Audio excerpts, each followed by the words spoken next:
డబ్బు, అనారోగ్యం, ఉద్యోగం, వ్యాపారం, అప్పులతో బాధపడుతున్నారా? మీకోసమే launch your future programme.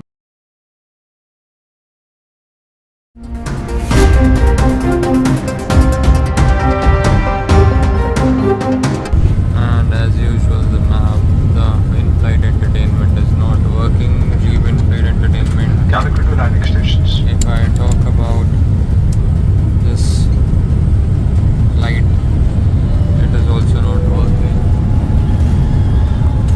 If I press this cabin crew button, నమస్తే, welcome back to Suman TV. ప్రస్తుతం మనతో పాటు ఉన్నారు consumers affairs committee chairman Mandadi Krishna Reddy గారు. నమస్తే సార్. నమస్తే మేడం. సార్, ఇప్పుడు ఏదైతే ప్లేన్ క్రాష్ అయిందో, ఢిల్లీ నుంచి లండన్ వెళ్ళే ఒక ప్యాసింజర్ అహ్మదాబాద్లో దిగిపోయాడు. అంటే అంత బాగాలేదు, సరిగ్గా నాకు ముందే తెలిసింది, అందుకే నేను దిగిపోయాను అని ఒక స్టేట్మెంట్ కూడా ఇచ్చాడు. ఆ ఫ్లైట్లో వీడియో కూడా తీశాడు. ఇది పని చేయట్లేదు, ఏసీ సరిగ్గా పని చేయట్లేదు, ఆ స్క్రీన్ సరిగ్గా పని చేయట్లేదు. అంటే ఒక మామూలు ప్యాసింజరే ఇవన్నీ కనుక్కొని అక్కడ దిగిపోవడం జరిగింది. యాక్చువల్గా లండన్ వరకు వెళ్ళాలి. మరి పైలట్స్ కానీ వీళ్ళందరూ ఎందుకు దీన్ని గమనించలేదు అంటారు? దీనిపైన ఏం చెప్తారు సార్?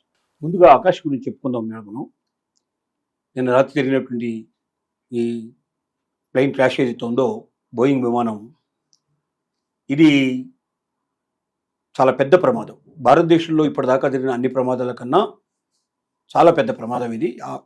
మనం ఆకాశ ప్రమాణంలో తీసుకున్నట్టయితే ఆకాశయానం దాంట్లో ఇది చాలా పెద్ద ప్రమాదంగా మనం చెప్పుకోవచ్చు. దీంట్లో మరి ఆకాష్ అనే ఒక యువకుడు ఢిల్లీలో అతను బయలుదేరి అహ్మదాబాద్ దాకా వచ్చాడు. వాస్తవంగా అతను లండన్ వెళ్ళాలనే ఉద్దేశంతో టికెట్ తీసుకున్న వ్యక్తే.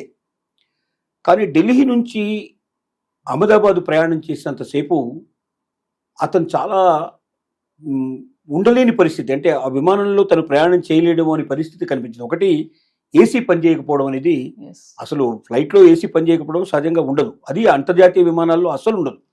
ఎందుకంటే జనరల్గా ఎక్కువగా మనకు దాంట్లో ఎక్కంగానే చలి అనిపించేటువంటి ప్రమాదం ఎప్పుడూ ఉంటుంది. అంతర్జాతీయ దాంట్లో ఎక్కువ పెడతారు. ఎందుకంటే ఎక్కువగా ఫారినర్స్ చలికి బాగా అలవాటు పడి ఉంటారు కాబట్టి వాళ్ళకి ఏమాత్రం వేడి అనిపించినా కూడా వెంటనే వాళ్ళు ఇబ్బంది పడతారు కాబట్టి ఎక్కువ చలి ఉంటుంది. ఈ ఎక్కువగా చలిగా ఉండాల్సినటువంటి విమానంలో అసలు వేడిగా వస్తున్నది, నాకు ఏమాత్రం కూడా ఏసీ పనిచేయడం లేదు అనేటువంటిది అతను ఫీల్ అయ్యాడు. రెండోది, సహజంగా మన సీటుకు ఆపోజిట్లో ఉండేటువంటి సీటు బ్యాక్ సైడ్లో మనం చిన్న చిన్న టీవీలు ఉంటాయి. ఆ టీవీ లోపల మనం అనేక రకాలుగా సినిమాలు చూసుకోవడానికి లేదా రకరకాల కార్టూన్ పిక్చర్స్ అవి రకరకాలు చూడడానికి పాసిబిలిటీస్ ఉంటాయి, టైంపాస్ కోసం. అలాంటి టైంపాస్ కోసం ప్రయత్నం చేస్తే తన దగ్గర ఉన్నది కాదు, పక్కన ఉన్నవి వెనక ఉండేవి అవి కూడా అన్ని చాలా వరకు అందరినీ ఆపరేట్ చేసి చూడమంటే ఎవరు కూడా అది పనిచేయ పరిస్థితి ఏర్పడింది. సహజంగా అంతర్జాతీయ విమానంలో మనం ఎక్కంగానే వెంటనే అవన్నీ పనిచేస్తూ ఉంటాయి, డిఫరెంట్గా ఉంటాయి. ఎందుకంటే దేశీయ విమానాలకి అంతర్జాతీయ విమానాలకి చాలా తేడా ఉంటుంది. అంతర్జాతీయంలో హోస్టింగ్ చాలా తేడా ఉంటుంది. అసలు దాంట్లో ఉండేటువంటి వాళ్ళ కల్చర్ డిఫరెంట్గా ఉంటుంది. వాళ్ళు వెంటనే వాళ్ళు మనకు పలహారాలు కానీ అలాంటివి కానీ అందించడం ప్రారంభిస్తారు. డ్రింక్స్ లాంటివి సర్వ్ చేయడం మొదలు పెడతారు. దేశీయ విమానంలో అవి ఉండవు, అన్నీ మనమే కొనుక్కోవాలి సహజంగా. కానీ అంతర్జాతీయ విమానంలో అన్నీ వాళ్ళే ఇస్తారు. అంటే టికెట్లోనే అవన్నీ ఇన్క్లూడ్ అయి ఉంటాయి కంప్లీట్గా. సో అలాంటి వాతావరణాన్ని కొంచెం భిన్నంగా కనబడినటువంటి పరిస్థితి అతనికి ఏర్పడింది. ఇన్కన్వీనియన్స్ ఫీల్ అయ్యాడు. అసలు ఆ ఫ్లైట్లో అతను ఢిల్లీలో బయలుదేరి అహ్మదాబాద్కు వచ్చే లోపలే నేను ఈ ప్రయాణం చేయలేము అనే భావన అతనికి ఏర్పడింది. ఇక్కడ నుంచి లండన్ దాకా ఎలా ప్రయాణం చేయగలను? ఇంకా 7-8 గంటలు 10 గంటలు మనం జర్నీ చేయాలి. ఇలాగ ఉండే పరిస్థితుల్లో మనం జర్నీ చేయడం సాధ్యం కాదనే పరిస్థితిలో అప్పటికే 2-3 సార్లు ఎయిర్ హోస్టెస్కి వాళ్ళకు ఈయన కంప్లైంట్ చేశాడు. కంప్లైంట్ చేసినా కూడా ఏమి తేడా రాలేదు. అంటే సంథింగ్ ఈజ్ గోయింగ్ ఆన్. ఎందుకో ఆ విమానం లండన్ దాకా ప్రయాణం చేయడం సాధ్యం కాదేమో అనిపించేంత అతనికి ఒక రకమైనట్టు మానసికంగా అతనికి ఒక ఆలోచన కలిగింది. అంటే తను డిసైడ్ చేసుకున్నాడు, ఇదే జరగబోతోంది, ఈ విమానంలో నేను ప్రయాణం చేయడం సేఫ్ కాదు నాకు, కాబట్టి నేను ఢిల్లీ నుంచి అహ్మదాబాద్లో అతను దిగిపోయాడు. యాక్చువల్గా అహ్మదాబాద్ అతని డెస్టినేషన్ కాదు, లండన్ అతని డెస్టినేషన్. అతను దిగిపోయాడు. అలా దిగిపోవడం వల్ల ఆకాష్ బతికి బయటపడ్డాడు. అతను ఆ విమానంలో తీసినటువంటి ఫొటోస్ వీడియోలు కూడా షేర్ చేశాడు. సోషల్ మీడియాలో బాగా చక్కర్లు కొడుతున్నాయి అవి.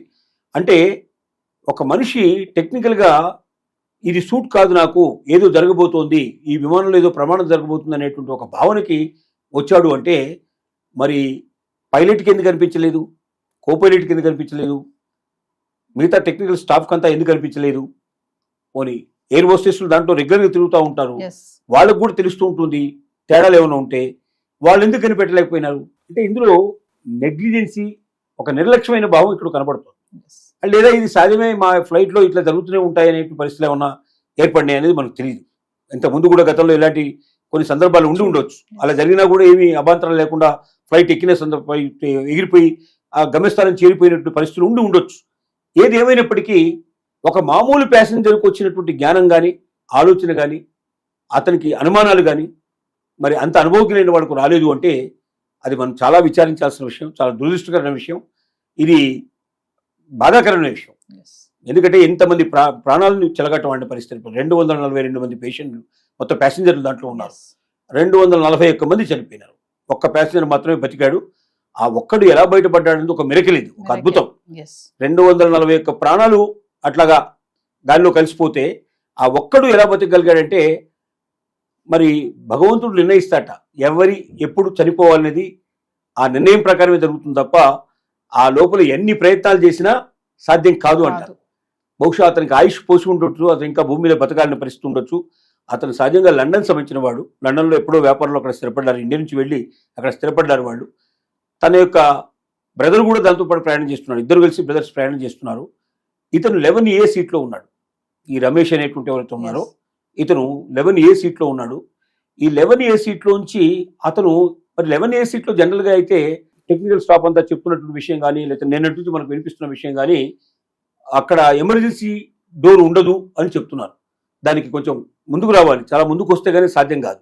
కానీ అతను లేచి చూసేసరికి అతను అంటే టేకప్ అయ్యేటప్పుడు అతను కాస్త కళ్ళు మూసుకున్నాడు. ఒక్కసారి టేకప్ అయిన కొద్ది సెకండ్లలోనే, 1 నిమిషం 2 నిమిషాల లోపల ఇదంతా సంఘటన జరిగిపోయింది. ఎయిర్పోర్ట్ నుంచి ఇట్లా ముందుకు వచ్చింది. అక్కడ ఒక పెద్ద మెడికల్ కాలేజ్ ఉంది. ఆ మెడికల్ కాలేజీలో రెసిడెన్షియల్ స్టే అంటే క్లాసులు చెప్పేటువంటి విభాగాలన్నీ ముందు వైపున ఉన్నాయి. వెనక పక్కన హాస్టల్ ఉంది. ఈ హాస్టల్ మీద కరెక్ట్గా ఆ బిల్డింగ్ మీద ఇది వచ్చి పడిపోయింది. 1,25,000 లీటర్లకు సంబంధించినటువంటి పెట్రోలు ఆ టైం లోపల దాంట్లో ఉంది. అంటే లండన్కి వెళ్ళడానికి కావాల్సినంత పెట్రోల్ మొత్తం తీసుకుని పోతుంది. అంత పెట్రోల్లో ఉంది. అంత పెట్రోలు, అది చాలా విలువైన పెట్రోలు, చాలా మండిపోతుందంటే ఇలాగా క్షణాల్లో మండిపోయేటువంటి పెట్రోల్. అది మామూలు పెట్రోల్ కన్నా అది చాలా ఎక్కువ వేగంగా వ్యాపిస్తుంది. అలాంటి పెట్రోల్ ఒక్కసారి పేలిపోయేసరికల్లా అది ఆ మంటలు వెంటనే బలబల మాడిపోయే ప్రమాదం ఉంది. అందుకే బాడీస్ చాలా వరకు గుర్తుపట్టడానికి కూడా అవకాశం లేని పరిస్థితి ఏర్పడింది. 241 బాడీస్ దీనివల్ల ఏర్పడడం అయితే మెడికోస్ మీద కనీసం ఒక 50 మంది అయినా మినిమం ఉంటారని, కొంతమంది 100 కూడా దాటొచ్చని రకరకాల ఊహాగానాలు చేస్తున్నారు. వాస్తవం ఏమిటనేది బహుశా మనకు రేపటి వరకు ఇన్ఫర్మేషన్ అంతా రావచ్చు అనుకుంటున్నాను నేను. ఈ రోజు వరకు మాత్రం ఇంకా ఇన్ఫర్మేషన్ రాలేదు పూర్తిగా. ఏది ఏమైనప్పటికీ ఒక భయంకరమైన సంఘటన ఇది. ఈ సంఘటన మనం మర్చిపోవడం చాలా కష్టం. ఆ ఒక్కడు రమేష్ అనే అతని వాడికి ప్రాణాలు మరి నిలవాల్సి ఉంది. భగవంతుడు ఇచ్చిన ఆయుష్ తనకు ఉంది కాబట్టి ఇంతమందిలో కూడా అతను పెద్దగా గాయాలు కూడా కాల. అతను నడుచుకుంటూ వచ్చాడు బయటికి. నడుచుకుంటూ వచ్చి అక్కడ ఉన్న వాళ్ళ సాయంతో నడుచుకుంటూ బయటకు వచ్చాడు. తను హాస్పిటల్లో చూపించాడు. ఇవాళ ప్రధానమంత్రి గారు మోడీ గారు కూడా అతనితో పలకరించడం, మాట్లాడడం జరిగింది. అతని వివరాలు తెలుసుకోవడం జరిగింది. దీనికి ఇంత విషాదమైన సంఘటన మొత్తం భారతదేశ చరిత్రలో ఆకాశయాన మార్గాలకు సంబంధించిన దాంట్లో మొట్టమొదటిసారి జరిగింది కాబట్టి ఇది చరిత్రలో ఎప్పటికీ గుర్తుండిపోయేటువంటి పరిస్థితి. అహ్మదాబాదు పరిస్థితి చాలా ఇంకా ఘోరంగా ఉంది. గుజరాత్లో ఇలా సంఘటన ఎప్పుడు కూడా జరగలేదు. దీంట్లో అహ్మదాబాదు లోపల వాళ్ళు చాలా మంది ఉన్నారు. వాళ్ళందరూ కళ్ళ ముందరే చనిపోవడం జరిగింది. వాళ్ళ బంధుమిత్రులంతా వచ్చేసి వెంటనే అటెండ్ అయినారు.